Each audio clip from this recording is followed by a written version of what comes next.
baby, let's split. There's a little gas station on down the road that might be fun to hit. So they drove up to the station and they both jumped off of Jake's ride. They were up to derision at Jake's decision as they both saw to the inside. The attendant, he was an old man, and you know he didn't think it very funny. When Petula pulled out that great big gun, said, honey, give me all your money. Well, the old man opened up the cash drawer, and Jake grabbed the money and ran. With Petula out the door to the big chop collar that was parked on the center kickstand. Then they headed out for the 4-lane, and they thought it was lots of fun. With Jake on his hog, with Petula the dog, with the automatic 45 gun. Jake, he thought it was the best there was, as down the interstate he saw. Till the day he tangled with the county sheriff, who they all call 104.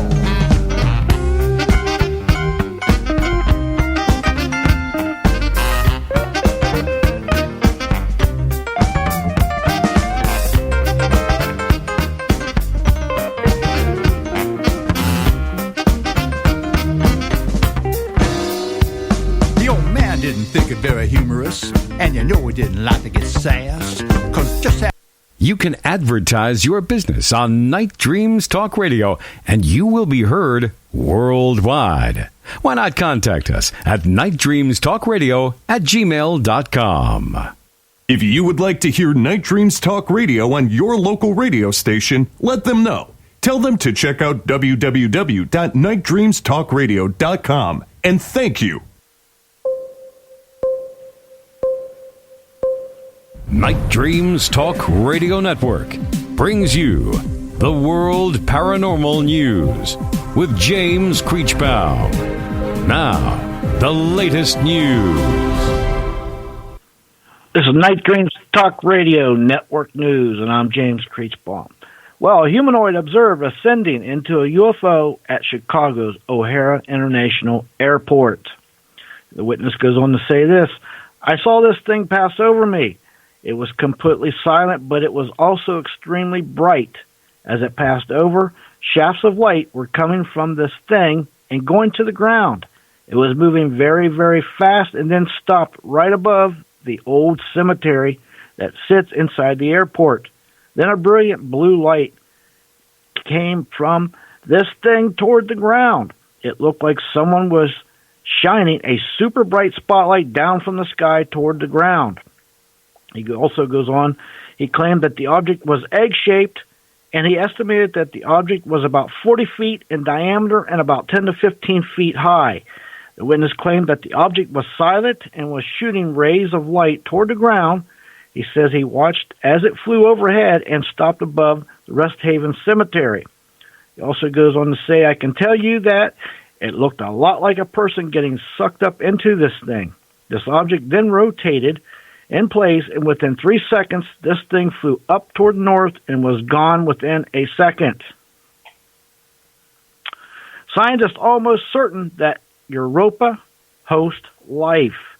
A leading British space scientist maintains that Jupiter's icy moon is very likely to be home to alien organisms.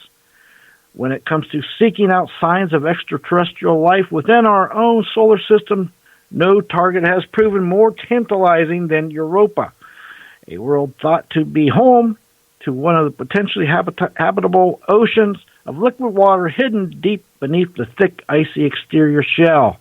Not only could there be life forms in icy oceans in Europa, but deep caverns on Mars could also provide potential sheltered habitat of extraterrestrial organisms. Haunted Highway, Devil's Highway remains after Route 666 has been renamed. The name alone is a reason to explore the Devil's Highway, which runs a meandering route from north to south from the Four Corners area down to the Mexican border at Douglas, Arizona. After holding the Route 666 designation for nearly 80 years, it's a road popular with bikers and sightseers, but it's also claimed to be haunted. Strange creature on South Carolina beach may have escaped from a mysterious island.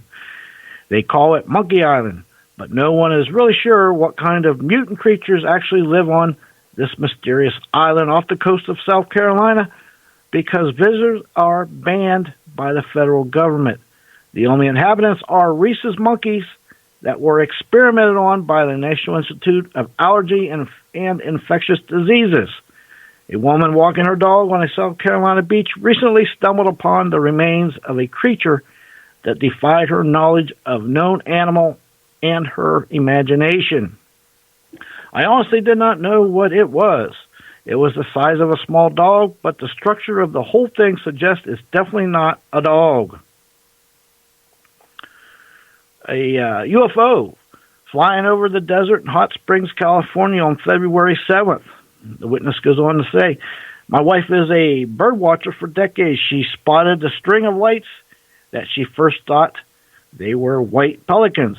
Based on the flight pattern and how the lights changed shape and directions, we knew it wasn't birds. The sighting flew overhead while we were driving and passed us fast going northwest towards the mountains. I pulled over to get video and photos off my phone. The lights, or more like different shaped orbs, numbers changed from 20 to 35 objects every time it changed directions. This is from a truck driver that came in. I was driving through a deserted town, and a ghost lady appeared in my car and started screaming and scratching me. I hit the gas all the way until I got out of the town. Once I got out of the town, she started getting a lot weaker and disappeared after a couple of seconds. I had to go to the hospital because I was bleeding so much. I was afraid to tell them what actually happened for fear they might think I was psychotic and not let me leave, so I just said I couldn't tell them, and no, I didn't want to file a police report. I'm pretty sure they thought it was a person that I was afraid to rat on. Next news break tomorrow evening. You're listening to Night Dreams Talk Radio After Dark with our host, Gary Anderson. And that is me. I'm back. We're talking to Tom, Metatron Power and Light. Make sure you check out the Disclosure album. It's available now on Spotify, Apple Music, iTunes, Google Play, Amazon, and many other. Hey, Tom, are you with us? Hey. And we're getting music ready for our second album, which is going to have a little bit different flavor than the first one, from the standpoint that although we are still doing songs about the paranormal and the UFO phenomenon, we're going to put a few in, like the new Jake the Maggot, and we're going to redo Fire Barrel and things like that. And the reason for that is because after you had the reaction that you did to Jake, I came to realize that there are some real talents that can produce, everything from blues, jazz, rock, any number of different genres of music. And since they are all consummate musicians, we can put compositions together that I think everybody would like, just to show the talent that we have. So second album is going to be a little bit different. Well, I'll tell you one thing, that Jake, I loved it instantly. And what shocked me is the truckers all just started emailing me saying how much they love it, and a day doesn't go by where I don't get a couple people saying, will you play it, will you play it? Yes, I'm going to play it, I love it. And that's cool. I mean, that's very ingratiating. I'm very happy to hear that. Now I presume you're going to play the second one later on your show. I am going to. Actually, that's the one you sent me today, and it sounds the same as the first. So evidently, you sent me the first one instead of the second one. That's what I get for sending you stuff at 2:00 in the morning, I guess. Okay, I will correct that tonight after the show. Okay, I will make sure and get that second one to you. Wow. I must be slipping in my old age. Yeah, I think it happens when you go past 30. Well, part of the problem is, and I've joked with both Corey and Charlie about this, sometimes, I am up until anywhere between 2 and 4 in the morning, and I'm working with music, and I got the mastered copy of the new one back. I didn't download it until later on at night, and I went, I'm going to get this off to Gary. So if I sent you the first one, that's my mistake. I think you're going to like the second one better, but I'll let you be the judge of that. Yeah. And the reason I like it better is because Charlie did both stand-up and electric bass on that. Corey used 3 different types of percussion on it, timbali and bongos and traps, and Val did part of the chorus. Well, she did the chorus, and she did a couple other things. And to me, it's a much better production. So I will make sure, my mistake, sorry about that, I will make sure you get the new one. 1,000 pardons.